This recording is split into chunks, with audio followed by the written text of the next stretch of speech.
let me talk shop a little bit with the control room. Is this what controls the slides? Okay. Am I supposed to control the slides?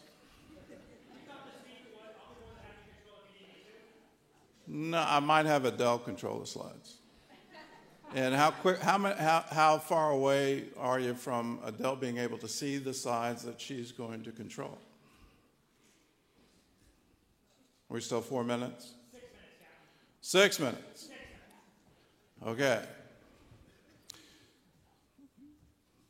We're a group that believes in forgiveness, and we're long suffering, and we don't keep records of wrongs, and we're more than able to talk among ourselves while we wait for the technical things to get started.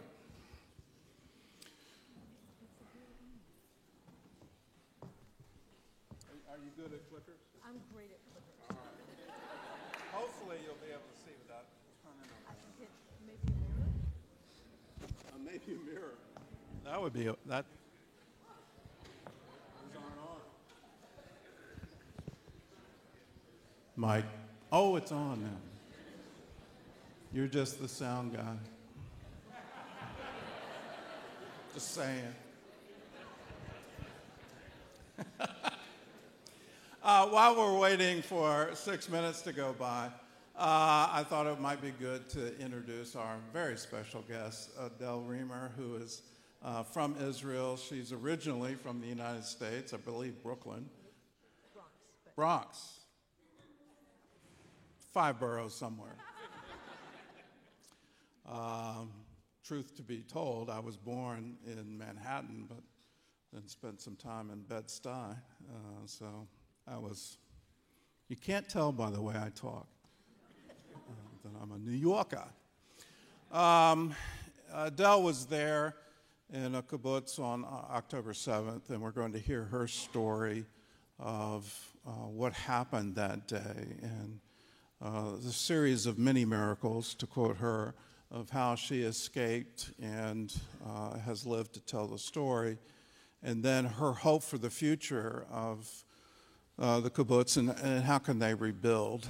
Then Art Sandler is with us. Art is well known in the business communities here in, I think, the entire East Coast, also well known for all his philanthropy, but he's here to talk about what's the current state and the rise of anti-Semitism that is just, from my point of view, absolutely horrific. It seems to be gripping college campuses in our major cities with fairly routine pro-Palestinian protests, complete with the call from the river to the sea, Palestine will be free, and the real meaning of that phrase. So these are our panels. And I've now tap danced for 3 minutes. And we've got another 3 minutes to go. So in that 3 minutes, Adele, take us back to October 7th and what happened to you. So October 7th for me really began on October 6th. We were celebrating our 77th anniversary of Kibbutz Nirim. And we had lots of guests, and it was a wonderful celebration. And before I went to bed, I told my son, who was visiting from Tel Aviv, don't worry about me if you don't see me in the morning when you wake up, because I want to go out before sunrise and take a picture of a field of wildflowers before sunrise to catch it, the first rays. So luckily I was too tired or too lazy to wake up at 5:45 that morning, because at 6:30 we started getting incoming rocket warnings. Now, my kibbutz is about a mile away from the border with the Gaza Strip, which means that from the second you hear that incoming rocket warning till the second you hear the explosion, you have 0 to 10 seconds to get yourself to someplace safe. I'm 69 years old, but I run pretty fast. So when those rocket warnings started, I sprinted from my bed into my safe room, which is also my guest room, and that's where my son was sleeping. The barrage was so heavy that I was frightened to stand up and close the window. We have an iron sleeve in our window that protects us from shrapnel. So we were just sitting on the floor of our safe room and looking at the TV and seeing how widespread this barrage was. And it wasn't only in our area. It wasn't only my kibbutz. It was from the north of Tel Aviv to the south of us. And we realized that this was something unusual. This was not something that you see every time there's a rocket attack or every time that there's an escalation. And what we realized only in retrospect is that this heavy barrage was in fact a camouflage for what was going on at the main event, which was happening at about 30 spots along the border, where our border fence was being breached all at the same time, and the country of Israel was being invaded by thousands of terrorists. So, again, we did not realize this at the beginning. About 20 minutes into the heavy barrage, we got warning on our incoming, on our phone. We have an app, an internal messaging system, and we were told, Israel has been invaded. Go out of your safe rooms, lock your doors and windows, and go back and lock yourself in your safe room. The problem with that is the safe room does not lock. The safe room is built to keep us safe from rockets, not from terrorists that are invading. The only way to keep it locked to any extent is by pulling down on the handle of the safe room, which has prongs that stick into the framework of the door. So I walked around and I have a Facebook group called Life on the Border with Gaza. And I'm doing, anytime something happens, I do Facebook Lives in order to tell people what's going on. So you go back to October 7th and you'll see me walking around with my phone saying, I don't think this is really necessary, but I'll humor them and I'll walk around and lock the doors and windows. About half an hour after that, we started hearing gunfire in our kibbutz, in my community. Now, I know what rockets exploding sound like. I've heard mortars exploding.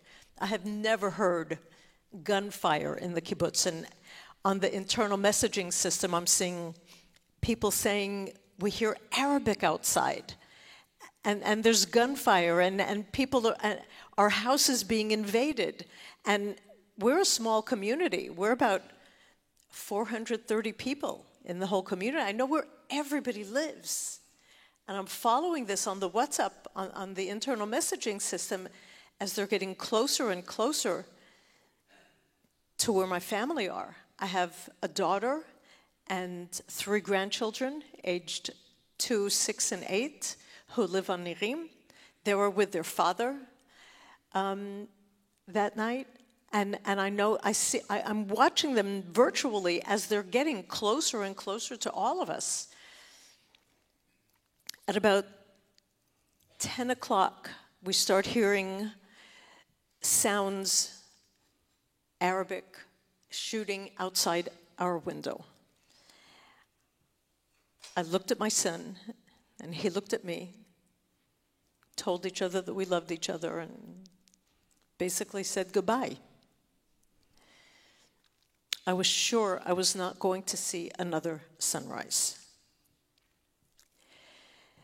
My son understands a little bit Arabic, and he told me that he heard them saying, come away from there or something. And so we didn't understand what that was about, but we just waited. About an hour later, I was in physical pain already. I had to go to the bathroom. The safe room does not have water. It does not have a bathroom. So I opened the door to the safe room very quietly in case there were terrorists in the house. And I saw that the window opposite me, the slats of the window had been broken. So the terrorists started infiltrating into my house, and divine intervention or dumb luck or my husband watching over us, they moved on. My grandchildren were not as lucky. My son-in-law was one of the first responders, so he was armed, but he couldn't go out to be with the first responders because he had my 3 grandchildren in the safe room with him. When he heard the terrorists entering his house, he told them, hide under the blanket. You're going to hear a loud noise. Don't come out from under the blanket no matter what. I'm here. It'll be okay. He waited to see the handle of the safe room door moving. He kicked open the door and shot the terrorist right in front of their safe room. He started going after another 2 terrorists that were in the house, but he realized that there were multiple highly armed terrorists outside the house. He cut his losses, went back into the safe room, got down on one knee, aimed his gun at the door, and waited for hours, ready to shoot anybody who came through that door. During the period of this time, we also are seeing all of these frantic messages of people calling for help and saying, where are the IDF? Where are the people that are supposed to be coming to save us? And one of the families with a 10-day-old baby in the house with them is sending out frantic message saying, they're in our house. We're holding down the handle, but they're trying to force it open. And then we see the message, our house is on fire. And the smoke is streaming into their bedroom and into their safe room where they're hiding with their baby Kai and their mother-in-law. And Amy and Uriel are just trying to do whatever they can to keep their baby safe. So they were on the phone with first responders, with paramedics from Jerusalem. And they were telling them what to do with Kai. And they said, when it's quiet enough outside, open the window just a little bit so you could get some fresh air in, and put the baby on the windowsill so that he gets some air. And when it was too dangerous, they would take him down and put him down by the floor so that, because smoke rises. It wasn't until 1:30, 7 hours after this nightmare began, that the first boots on the ground arrived in my community. And they started going house to house. And of course, first of all, went to baby Kai's house because, and this is one of the little miracles that happened that I didn't find out about until about a month and a half ago, when I interviewed one of the soldiers that came to save us, and he said, we were supposed to have gone to another community, but when we saw these messages from Uriel and Amy saying that their 10-day-old baby is in this smoke-filled room, we said we have to get to Nirim. So that baby saved so many lives by his being there. So they first went to them and took them out of their burning house, and then they went house to house to all of the houses that were on fire, saving who they could. Unfortunately, for some of them, it was too late. There was a visitor on our kibbutz who was holding down the handle, and they shot through the door, and he was wounded and bled to death because it took so long for them to come. All of the people in the community, as they were being extricated from the homes, were taken to the community center so that they were able to be guarded by army all around. They did not get to my son and me until about 5:15. So that was 11 hours of mortal fear. Any minute, expecting any minute for terrorists to come into our room, to come into our safe room and kill us, take us hostage. When we were evacuated, it was through an active war zone. There were still rockets coming through all the time and shooting, and as we were walking to the community center, there was an incoming rocket. We just threw ourselves down on the ground and covered our heads and wait till we heard the explosion. We lost 5 people from our community that day. 5 people were slaughtered. 5 people were kidnapped. 2 of those people are still in Gaza. 202 days. They're still wallowing in the terror tunnels of Gaza. Yagev and Nadav. I watched these men grow up. Nadav was about 4 when I got to Nirim.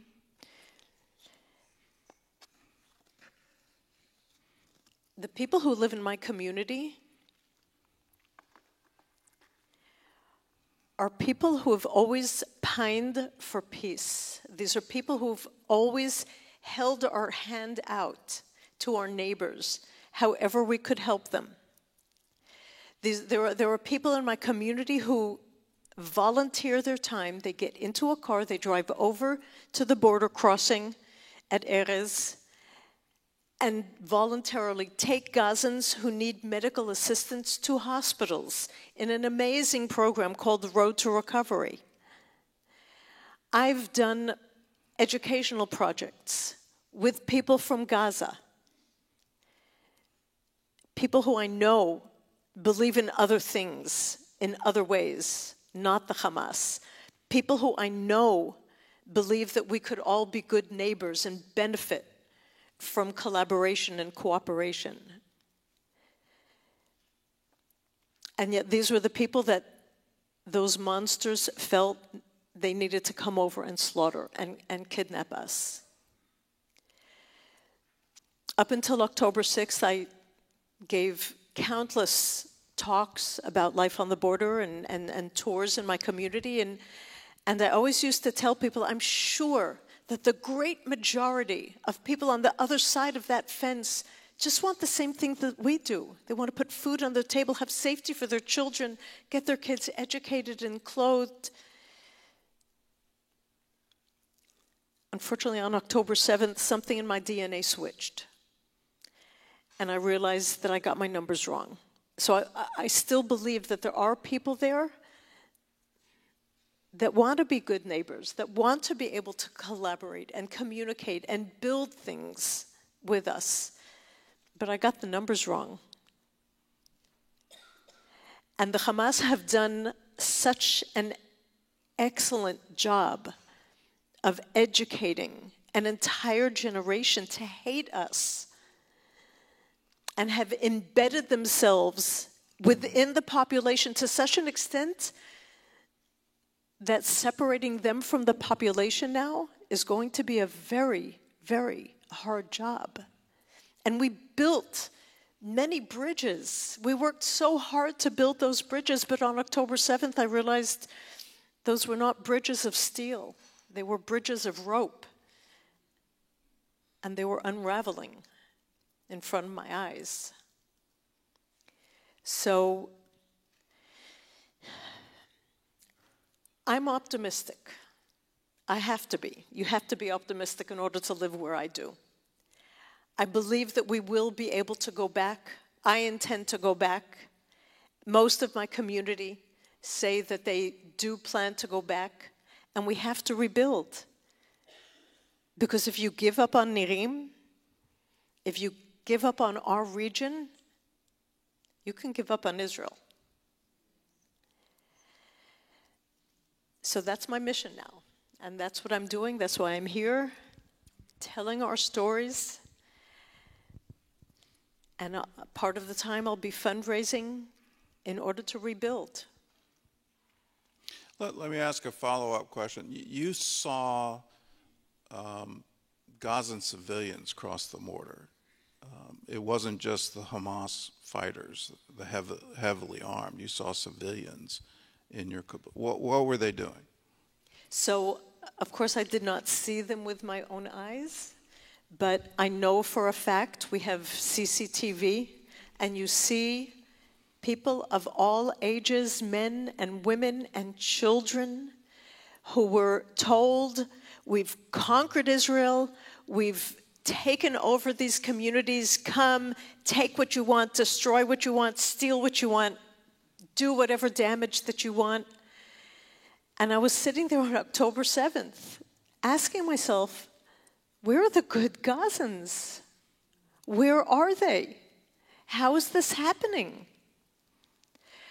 I have a friend from Niroz who said he was sitting in a safe room, holding down the handle, and he heard women in his house, and they were making themselves food, and they were watching Netflix.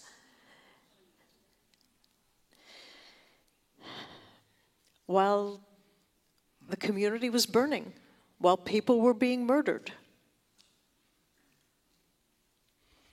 Let me ask you about the aftermath, if you will, and hopefully we can see a day where Hamas is finally defeated and the current terrorist threat is eliminated. You talk about rebuilding. Is that going to be possible for the survivors? Will they want to come back? So each family, of course, is going to have to make their own decision, what they can feel comfortable with, what they can live with. But I've spoken to a number of families with young children who said unequivocally, we're coming back. And I think many of us feel we had so much stolen from us that day. My life was stolen from me that day. My life as I knew it on October 6th is not the same life that we have now. I'm not going to let that happen.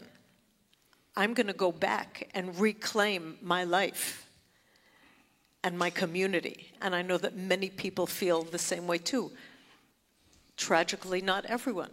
I do not know if my daughter will ever feel safe again to live there with her 3 children. Because my daughter, from age 9, was scared of infiltration. And we always used to tell her, there's nothing to worry about. We have the fence, we have the army, there's a fence around the kibbutz. We're a mile away. By the time they get into the middle of the field, the IDF will be on top of them. I don't know if she's going to come back. And that's something that's so profound that was stolen from me. Well, I heard you, say twice, where's the IDF as you're waiting in your safe room? Where are they? And I've heard that before in Kfar Aza. They waited not just hours, but they waited days. And in the aftermath, I assume that's going to be a very strong question in Israel. Why? And once it was quite obvious what was happening, why did it take so long? So they weren't just sitting having a cup of coffee. The soldiers that were supposed to be coming to save us were attacked at the same time as we were, and slaughtered and kidnapped. And many of them are in Gaza.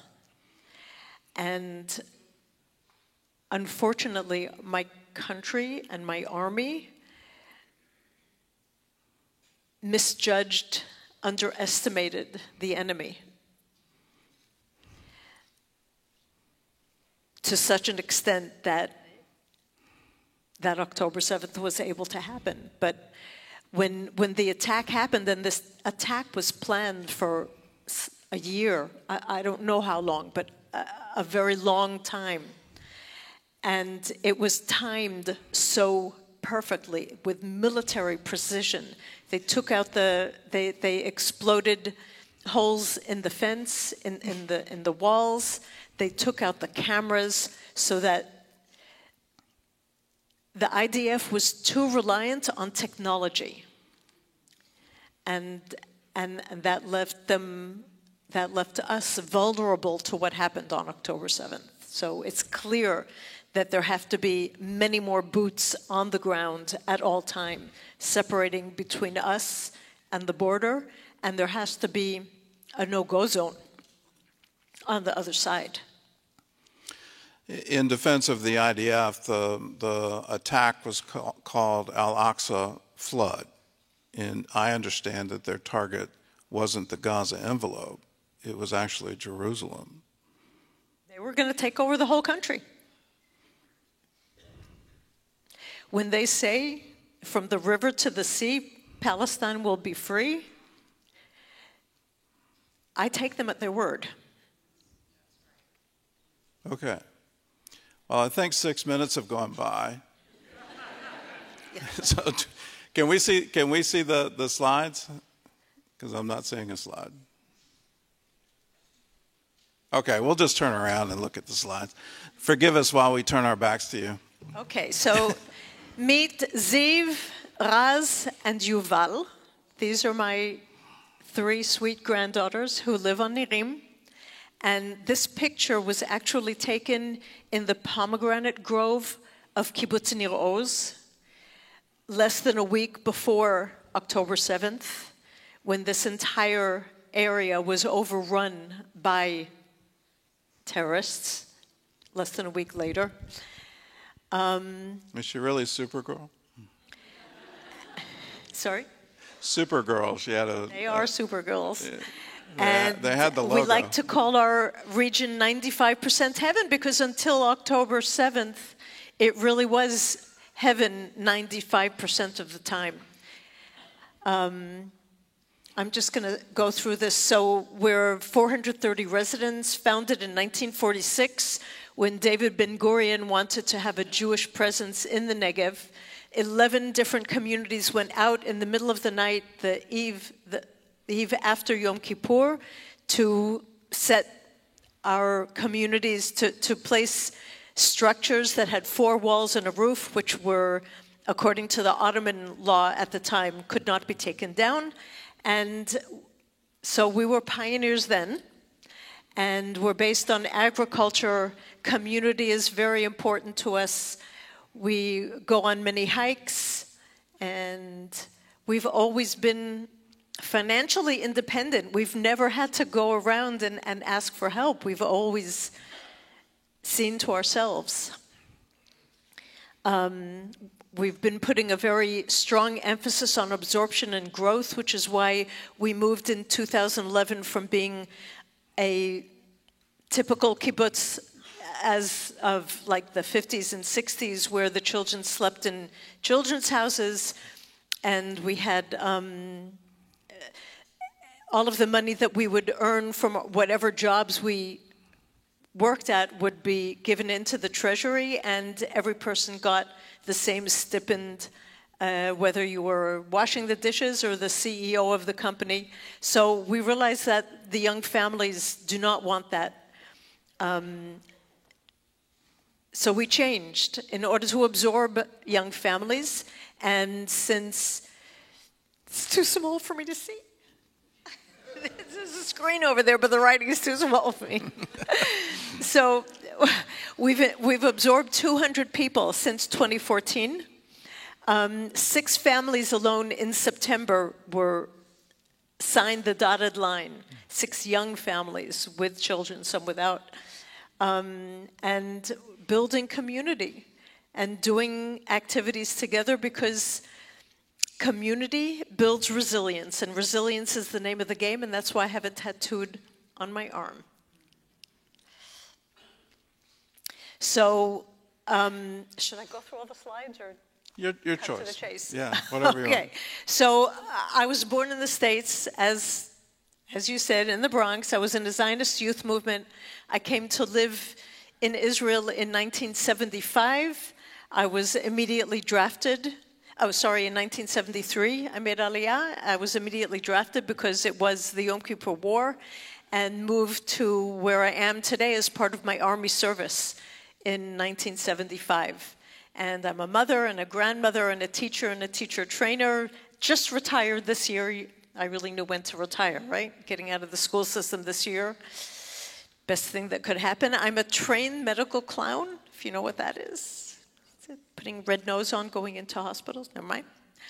And because of who I am and the way I deal with things, an unwitting war correspondent, because I do not do victim well.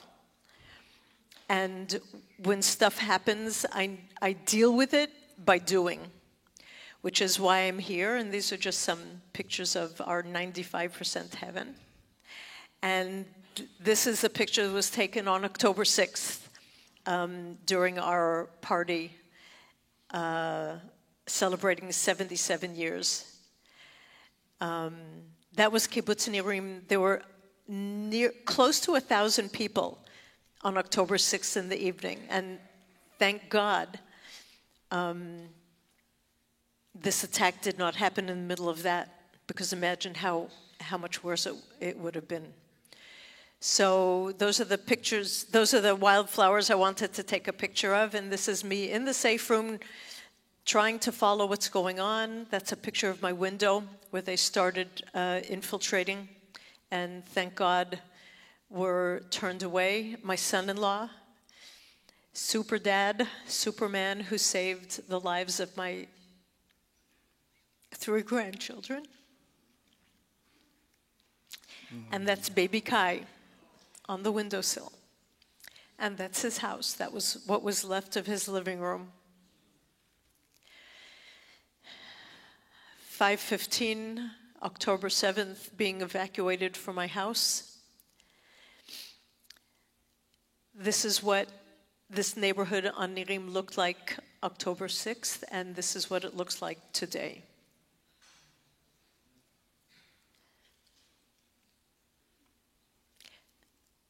Baby Kai is fine, as are his parents, as are my grandchildren. Nirim is considered a red community. As I said, 5 were kidnapped, 5 were slaughtered, 25 buildings were destroyed, 45 severely damaged, and the emotional and psychological trauma is in all of us, and we're going to need a lot of healing. These were the people who were kidnapped and murdered that day. Ro'i Popovel, bottom left, is the son of Hannah, who was kidnapped, and the brother of Nadav, who is still in Gaza. And Gidon was slaughtered. Doron and Mor were in their house when they were shot down. Gidon was a visitor with his partner, Nehora, who's in the picture above, and he thought that he would be able to get away quick enough to keep them safe, but he was incinerated as he was trying to load the suitcases into his car. And on the top are Yegev and Rimon, husband and wife, who were kidnapped.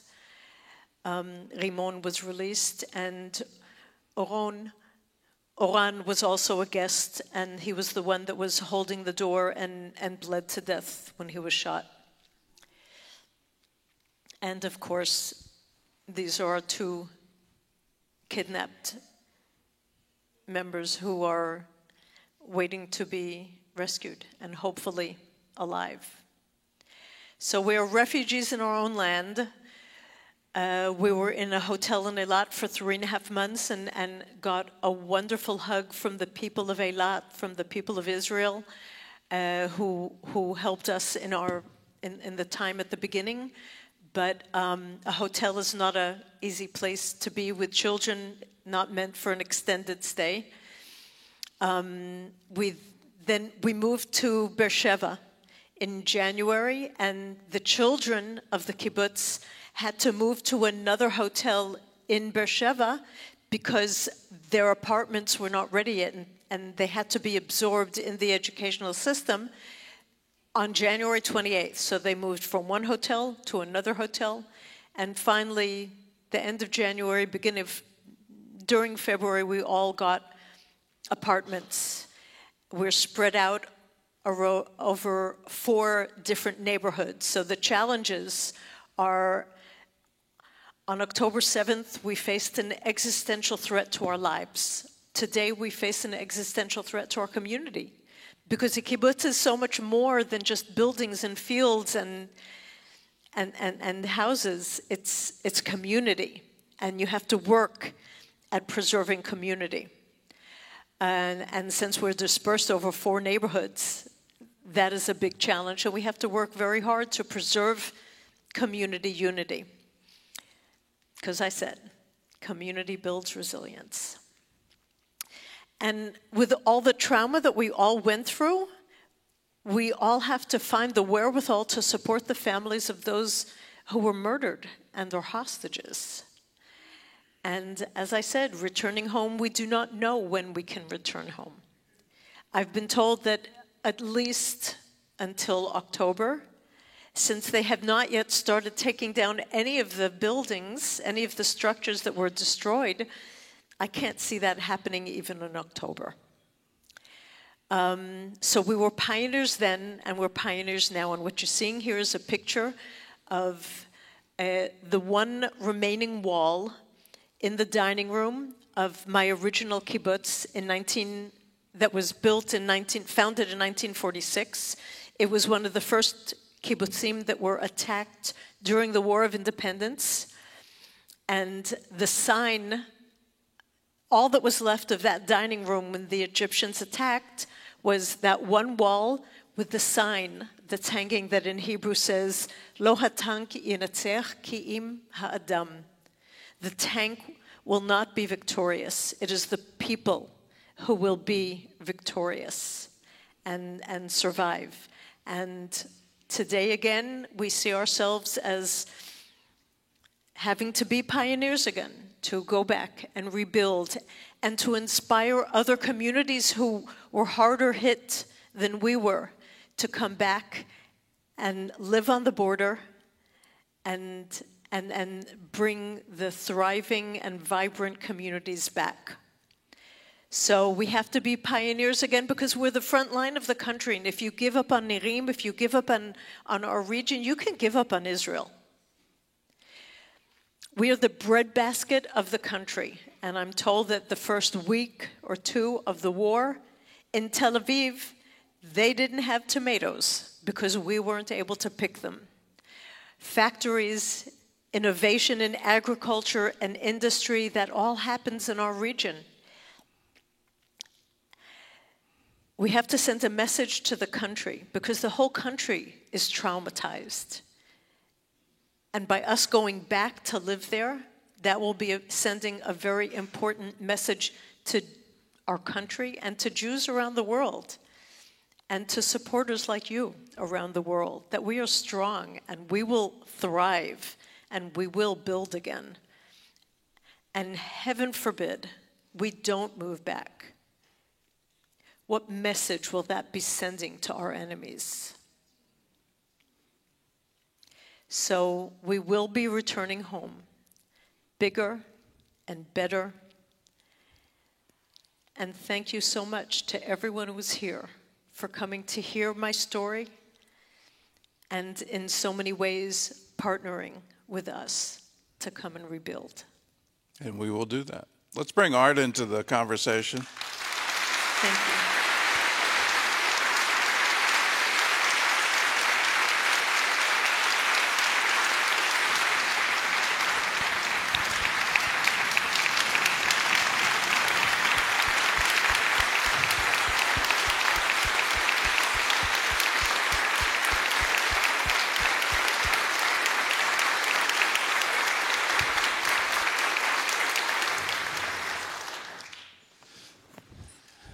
Art, I know it wasn't, a lot of what she shared wasn't new to you, but what is new is what's happening in America today. Did you ever think in your lifetime you would see this?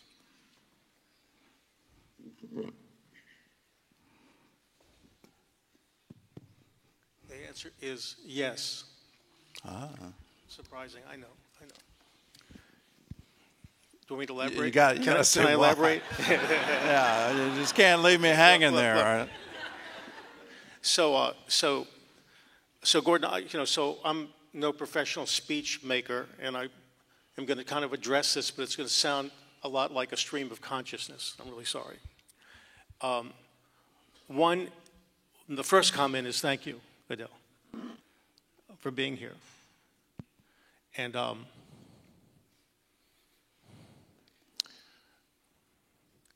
just, folks, look, just remember that Israel lives, this is related to the anti-Semitism. Israel lives with terrorist organizations sworn to its annihilation on its borders. What country would allow that? Come on, in its strategy of containment, because the world won't let Israel just defend itself without enormous criticism. And why is that, by the way? But their strategy of containment happened to fail on one particular day. And now Israel has to change its strategy. It can no longer live with terrorist organizations on its border sworn to its destruction. There are over 300,000 people in Israel that are displaced. You see that on the news anywhere? No. They can't live in the north, and they can't live in the Gaza envelope. The most liberal of Jews in Israel lived in the Gaza envelope. The most hopeful people were slaughtered. Israel has to change its strategy.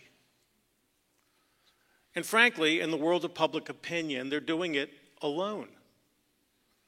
They can't do this, they can't do that. I'm sorry, some innocent people are going to get killed. That's war. And somehow or another, that's exploded in our country, Gordon, into some kind of expression of Jew hatredness.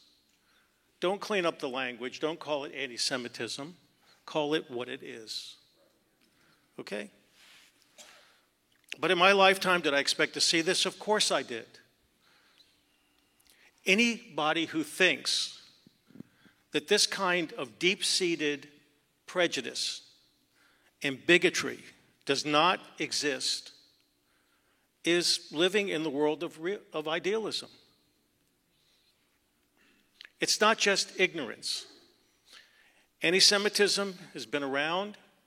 What the most ancient, they say, the most ancient of prejudices. It's not going anywhere. Why? Because when things don't go right for people, and you know this, when things don't go right for people, they can't blame themselves. They have to blame somebody else or something else. And the Jew, me, I'm a Jew. The Jew is protean. It evolves. Our shapes change. So if you don't like communism, it's because the Jew is a communist. In Ukraine, if you don't like the Nazis, it's because the Jews were the Nazis. If you don't like capitalist, it's because the Jew is the capitalist. If you can't get ahead in the world, by your definition, it's somebody else's fault. Who? Well, maybe it's the Jew. You can blame him for anything.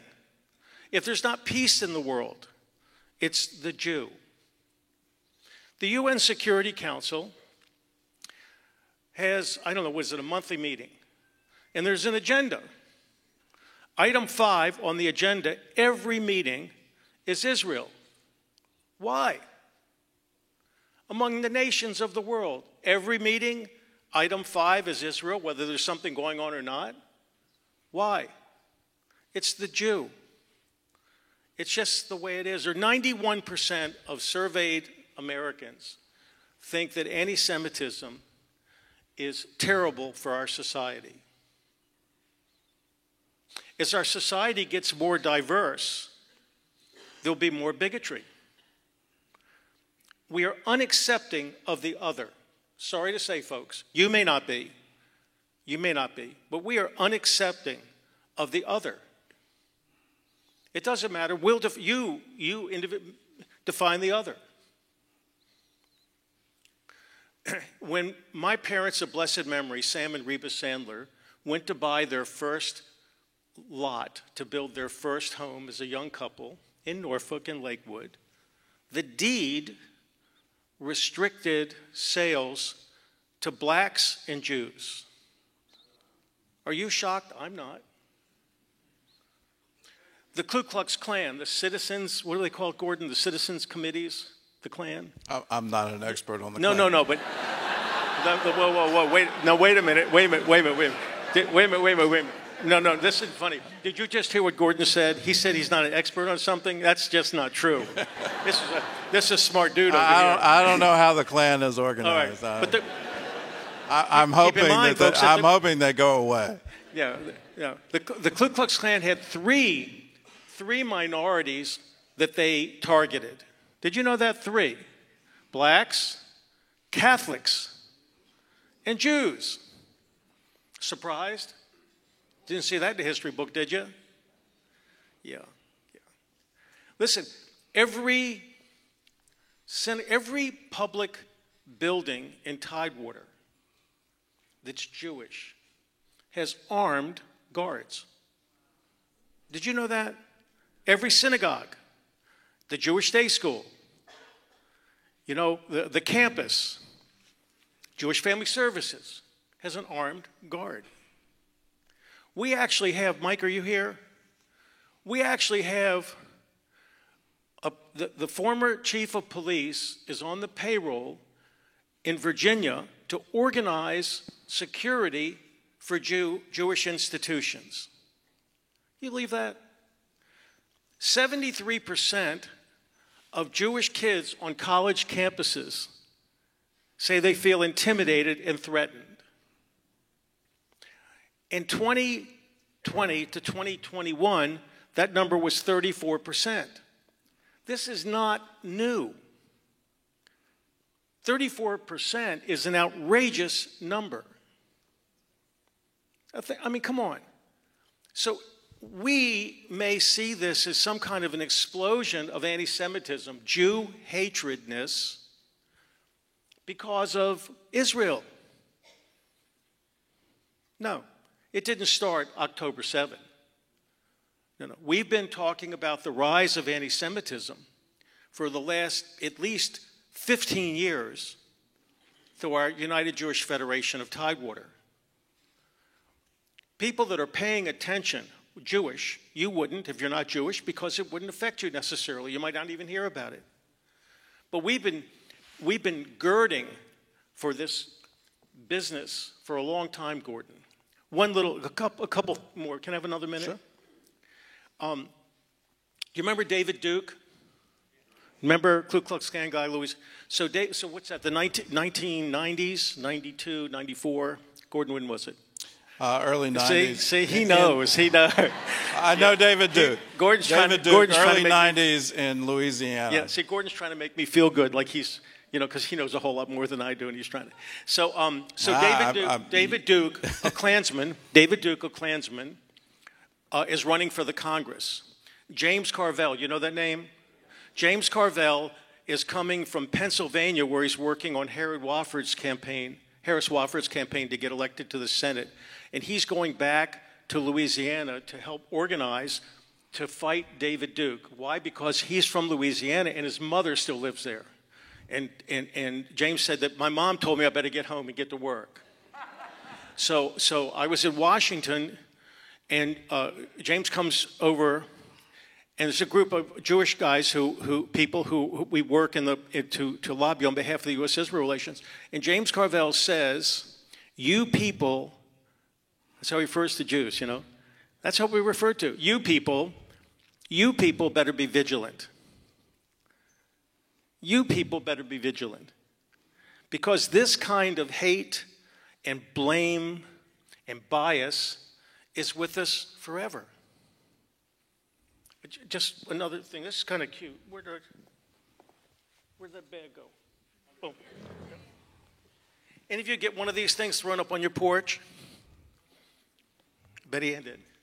You know, so this is a baggie. You're getting baggies on your porch? What? I'm just messing with you. I'm sorry. Have you ever seen this? No. Here, you hold it. I'm going to show you. So this is a bag, and this one happens to have rocks in it. And you can, sure. And there's a letter in it.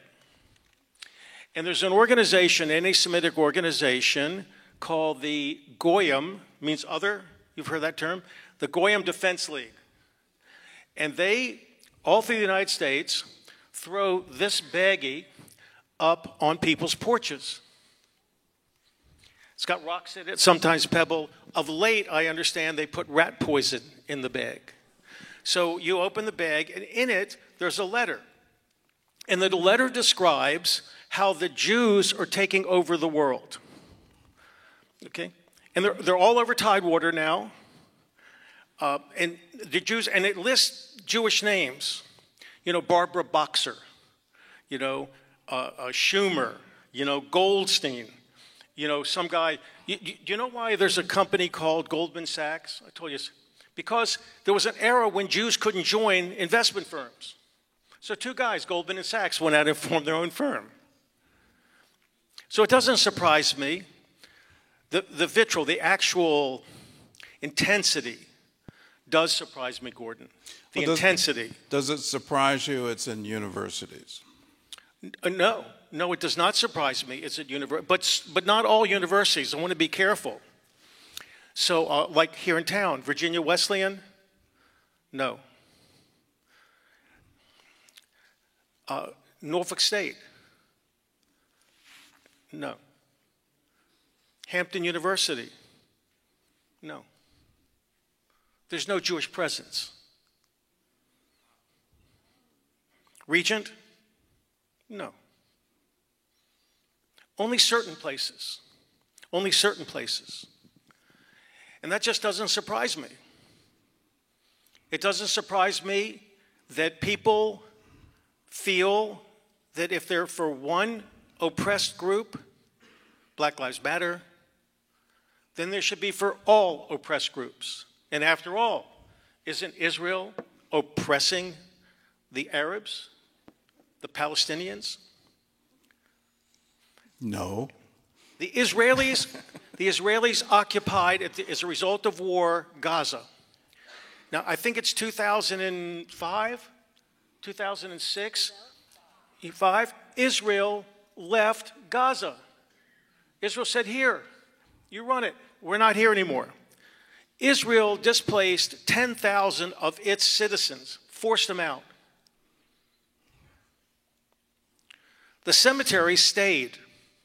Now, can you imagine that? They cannot go back and visit the cemeteries. Gone, out. Gaza, take care of yourself.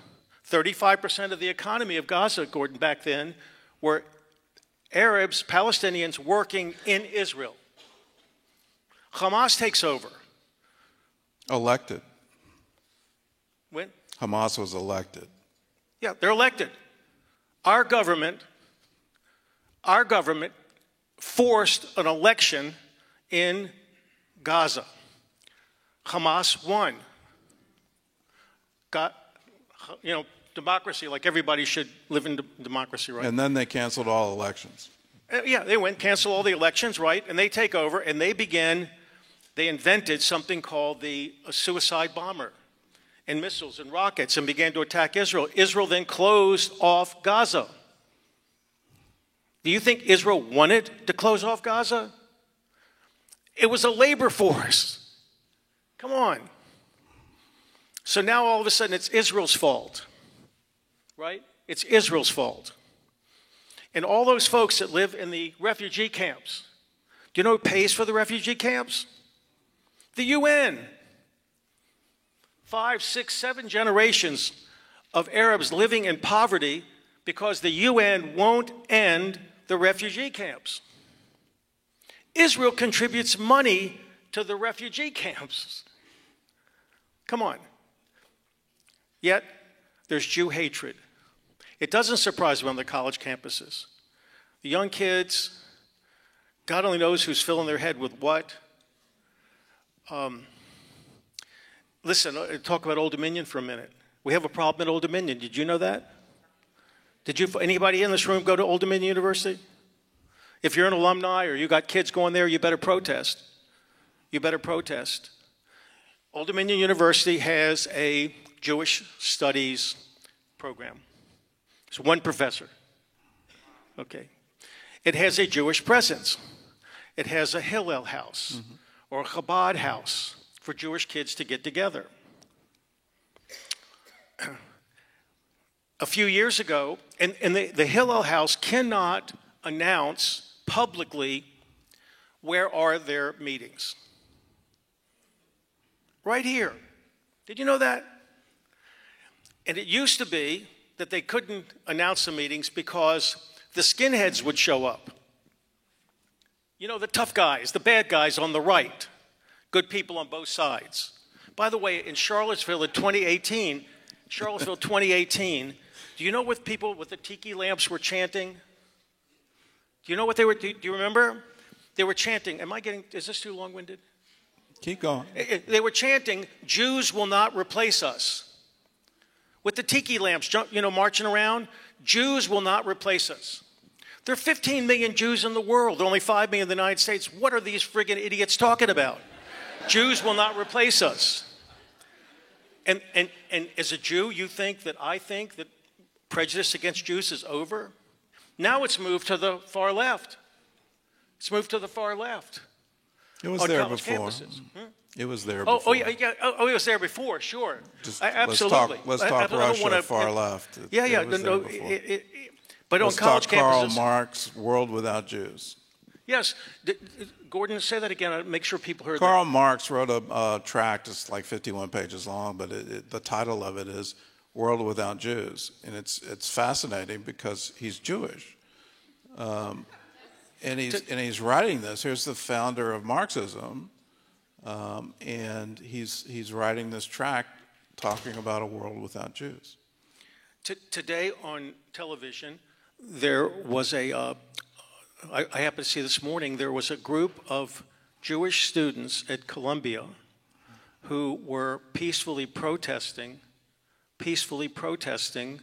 both the treatment of students at Columbia, but also protesting Israel's action in war. Okay? They were just protesting Israel's action at war. They weren't intimidating Jews. They're Jewish. They weren't, what is on a college campus, what is yelling at some kid wearing a yarmulke or somebody who's got a big nose like I do and looks Jewish? What is that? Is that a protest against Israel? Or just, you look like a Jew, so I'm just going to intimidate you because I feel like it. At Old Dominion, we're trying now to get our hands around what to do with the Jewish students there that feel intimidated. The university president so far has refused to meet. Wow, shock, right? I've got to say, you're kidding. No, I'm not kidding. He's not said, I won't meet, but in a couple of months, they're busy. Just this morning, trying to have a meeting with the vice president of student affairs, says, and we've been trying for a couple weeks, says the soonest they could meet with us was May 20. Now, if I was a big donor there, right? Come on. May 20. What's that? How many months? It's like a month. May 20. This is, we'll get to it when we can. We have graduation coming. They're so busy. No, Gordon, the anti-Semitism doesn't surprise me, and it's not going to go away. It may go underground. We must fight it all the time, every day. You have to be vigilant. You folks, listen, this is a unique place. What the Robertson family, the family, and CBN is doing by calling attention to this and supporting it and asking people who aren't Jewish to speak up and speak out is unique.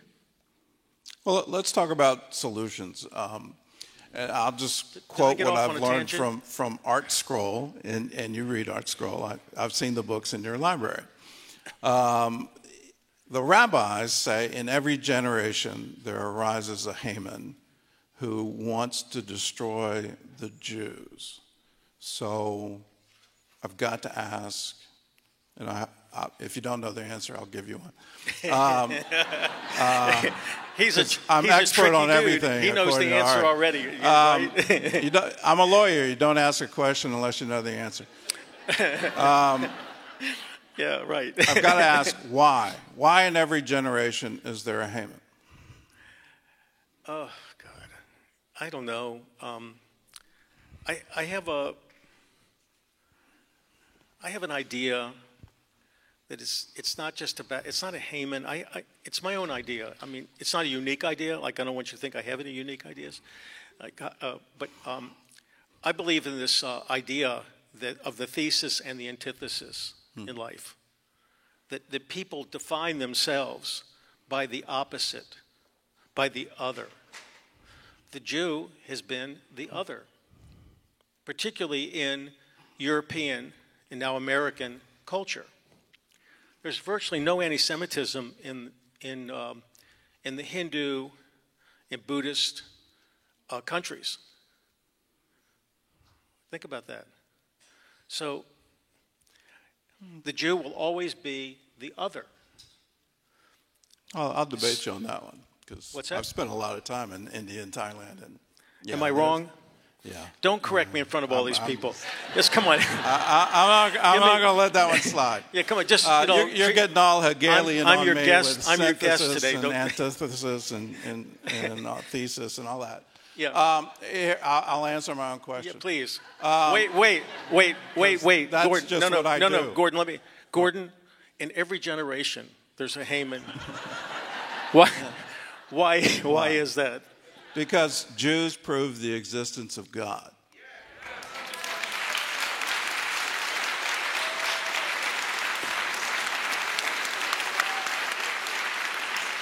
Jews prove that God keeps his covenant and he keeps his promise.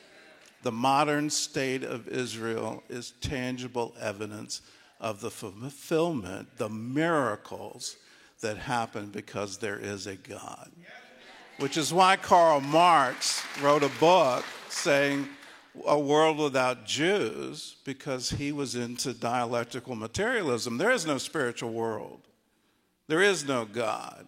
And I'll prove it by wiping out the proof. Well, why are you having me talk about anti-Semitism and not you? Because I thought you read Art Scroll. I saw it in your library. I'm going, okay. Well, there you have it. Come on. I mean, that's as good as it gets, right? And let me add to it, How about an applause for all for the that? Christians, That's as good as it gets, Gordon.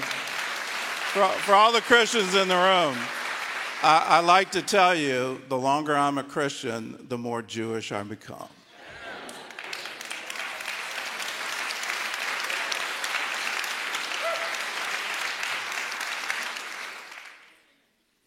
So thank you for existing.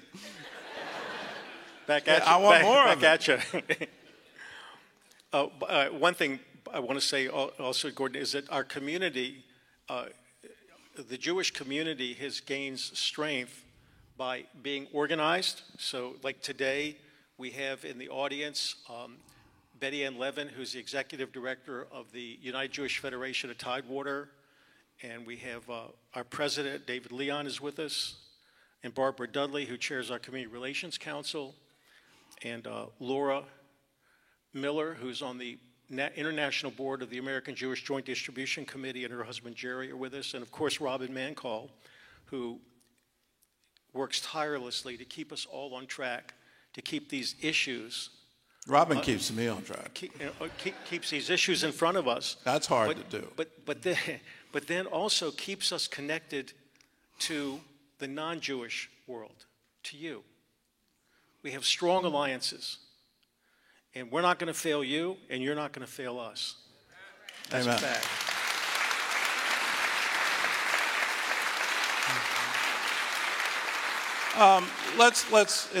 I know we're over time, but I really want to get it into why is this happening in America? And let's go back to a letter that George Washington wrote to a synagogue in Rhode Island.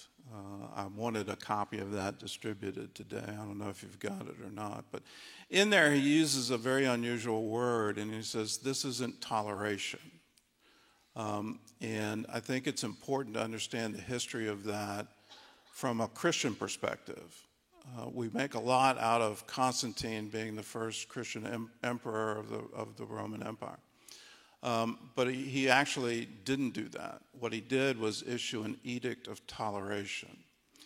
And George Washington knew that, in that there's a big difference between tolerating a religion and having a religion be free.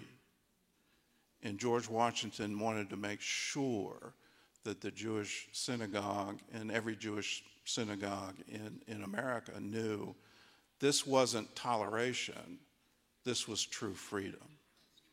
I think we're in danger of losing that. In times past, we've had, and maybe I have rose-colored glasses on American history, but we've had extremists who were anti-Jewish. You had a social structure that allowed it, but from a legal standpoint, it wasn't toleration, it was freedom. And I'm worried that we're in danger of losing that. And that has implications not just for the Jewish community, that has implications for every religious community in America. What can we do to stand against that and say, no, we're not asking to be tolerated, we're asking to be free.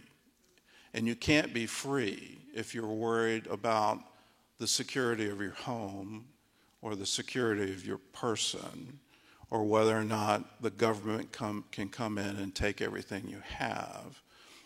You can't be free in that environment. So what's your advice to us as to what do we need to do? Well, Gordon, personally, I share your point of view. I think that a lot of the rise of this fear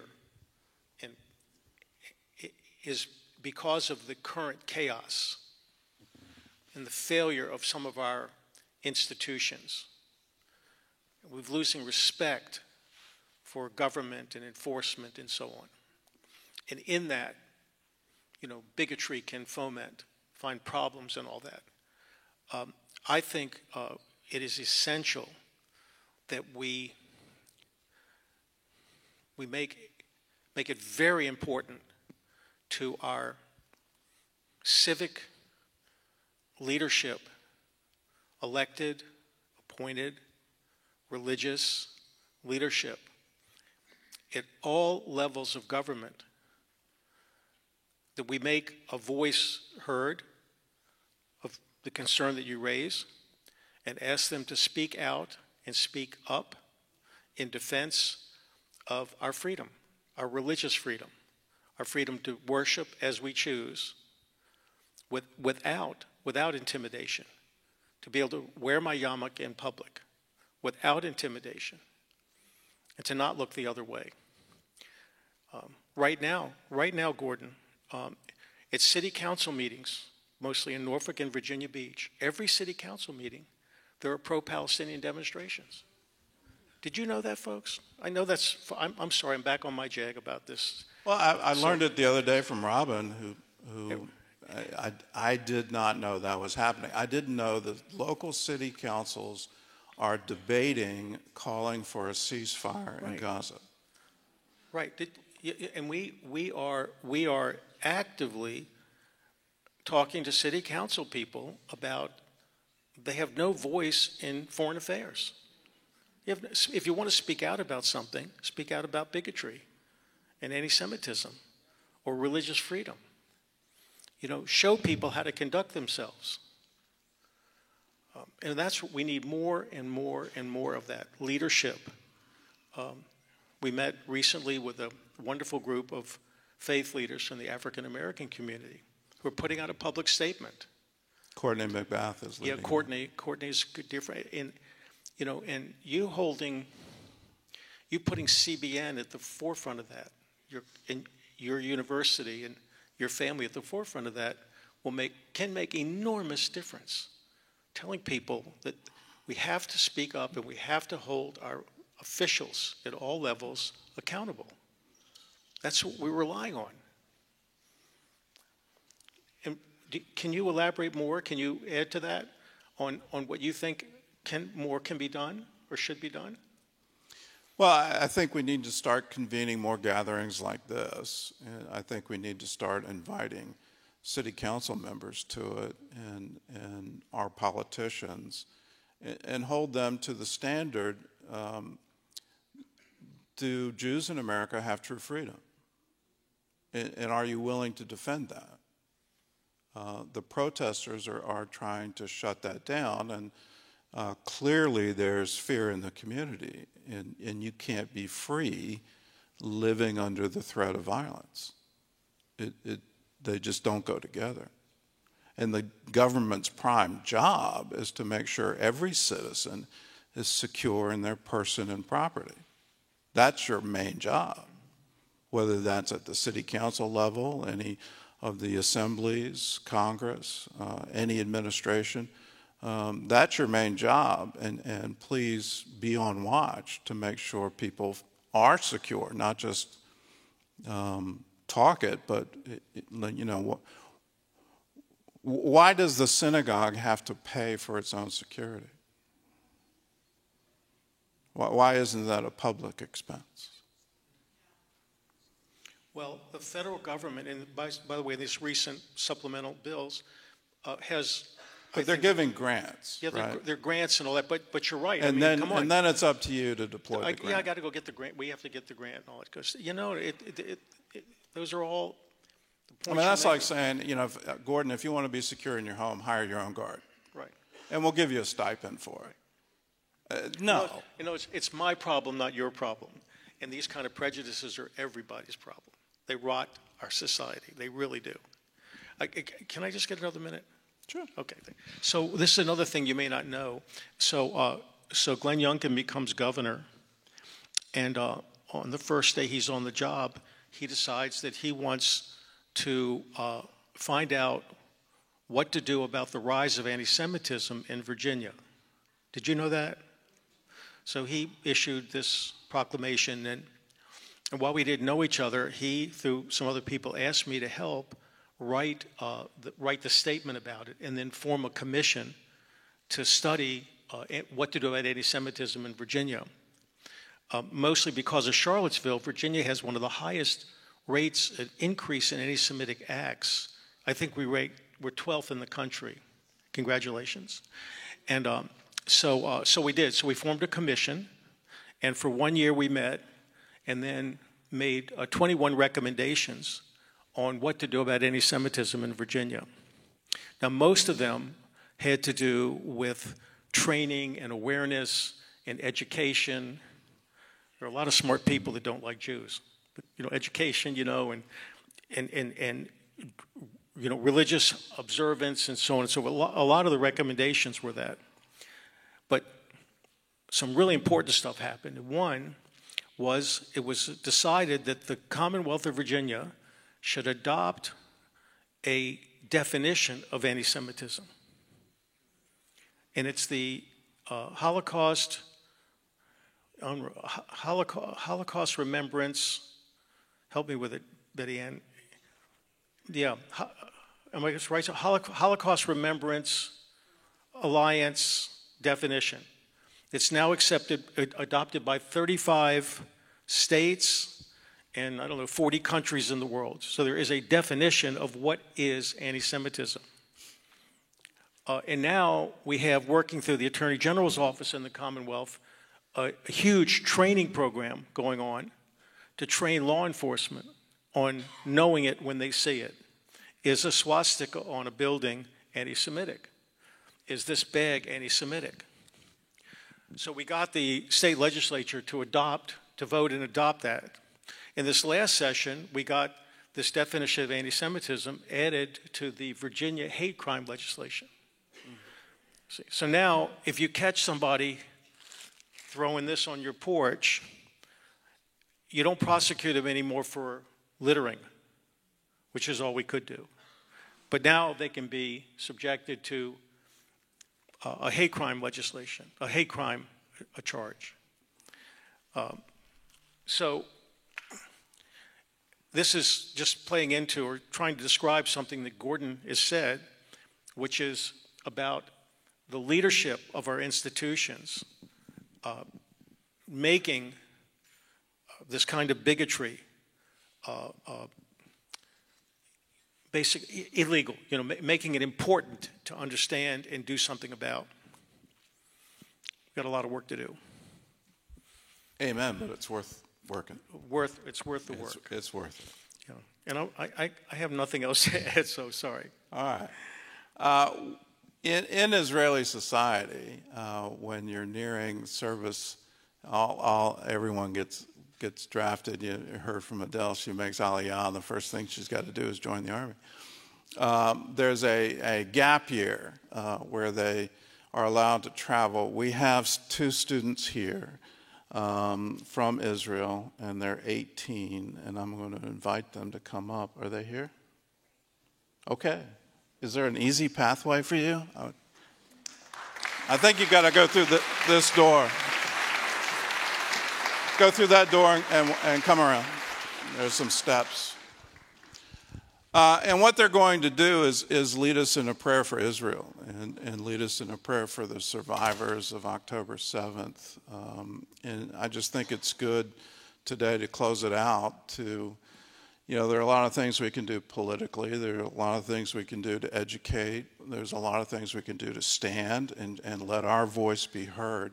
But I think one of the most significant things we can do is ask God.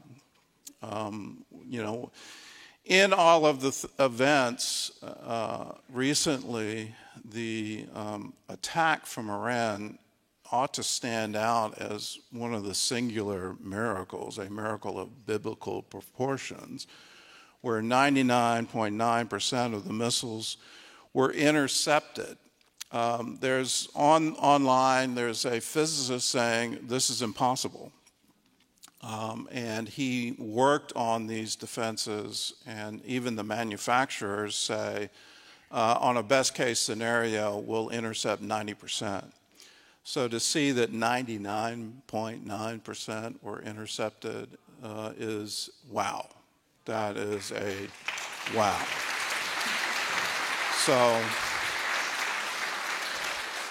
let's call on the God who keeps his covenant and keeps his promises, and let's ask him to protect Israel. And what better choice than to have 2 Israelis? So if you would come and lead us in prayer. I think that mic works. If you'd all stand. We'll be saying 2 prayers, one for the hostages and one for Israel. Both of them will say in English and in Hebrew.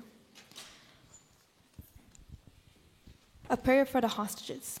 Shomer Israel, guardian of Israel, we call out to you with fervent plea and prayer to bless and protect the civilian men, women, and children brutally kidnapped by Hamas and held captive in Gaza, along the members of Israel's defense forces missing in action or held captive. May it be your will, speedily and soon, to bring them out from the darkness and the shadow of death. May the Holy One of Blessing break their bones, deliver them from their distress, and release them swiftly back to their loving embrace of their dear ones. Do all that must be done so that relief, rescue, and long life may be the lot of every one of the soldiers and the civilians who have been taken hostage. Act on their behalf, Lord. Take up their cause without delay, so that you fulfill through them your verse from Isaiah. Those redeemed by the Lord will return. They will enter Zion with singing, and everlasting joy will crown their heads. Gladness and joy will overtake them, and sorrow and sighing will flee away. So may it be your will, and let us say, Amen. יהי רצון מלפניך, אדוני אלוהינו ואלוהי אבותינו, שתחזק ותשמור ותנצור את אחינו בית ישראל, השבויים והשבויות, בעבור שאנו מתפללים בעבורם, הקדוש ברוך הוא ימלא רחמים עליהם, ישמרם מכל צרה וצוקה ומכל נגע ומחלה. וישלח ברכה והצלחה בכל מעשה ידיהם, יוציאם מחושך וצל מוות, וישיבם מהרה לחיק משפחותיהם, ונאמר אמן. אחינו כל בית ישראל, הנתונים בצרה ובשביה, העומדים בין בים ובין ביבשה, המקום מרחם עליהם ויוציאם מצרה לרווחה, ומאפלה לאורה, ומשעבוד לגאולה. השתה בעגלה ובזמן קריב, ואמרו אמן.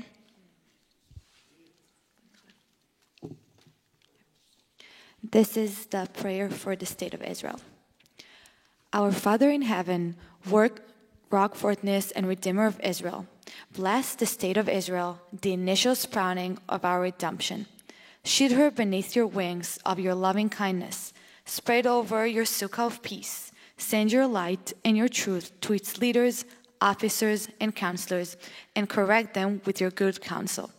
Strengthen the defense of our holy land. Grant them, our God, salvation, and crown them with victory. Establish peace in the land and everlasting joy for her inhabitants.